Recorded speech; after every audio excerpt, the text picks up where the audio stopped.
Dans sa théorie dite la théorie de la connectographie, l'écrivain américain Parag Khanna précise que le futur profitera aux pays qui construisent des infrastructures et des technologies, servant à établir la connexion entre les parties du pays, et entre le pays et le monde extérieur. Voici un petit paragraphe qui explique sa théorie.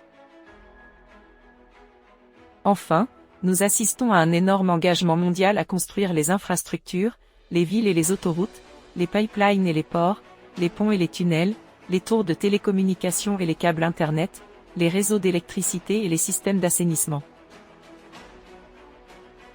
Si l'on considère ces éléments évoqués dans le texte, on constate qu'ils sont tous au cœur du projet de développement du roi Mohammed VI, depuis son accession au trône.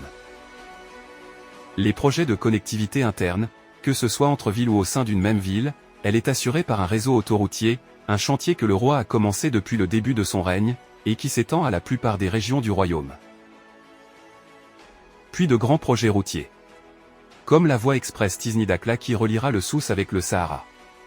Quant à la connectivité au sein des villes, elle s'est faite via le réseau de tramway qui a été installé dans les grandes villes, ainsi que par de nouveaux tunnels, soit au sein de la même ville, ou reliant une région à une autre comme le tunnel de Tishka qui va relier Marrakech à la ville de Ouarzazate, ainsi que des ponts modernes comme le pont à Auban Mohammed VI, le plus haut du continent africain. Quant aux tours de communication, la tour Maroc Télécom a été construite dans la ville de Rabat.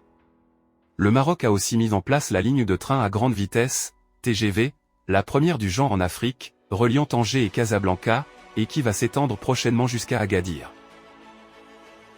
Le Maroc a réalisé aussi les plus grands projets portuaires, dont le port de Tanger Med, le plus grand de la région méditerranéenne, et l'un des plus grands du monde, ainsi que le projet du port de Dakhla qui servira à connecter le Maroc avec l'Afrique.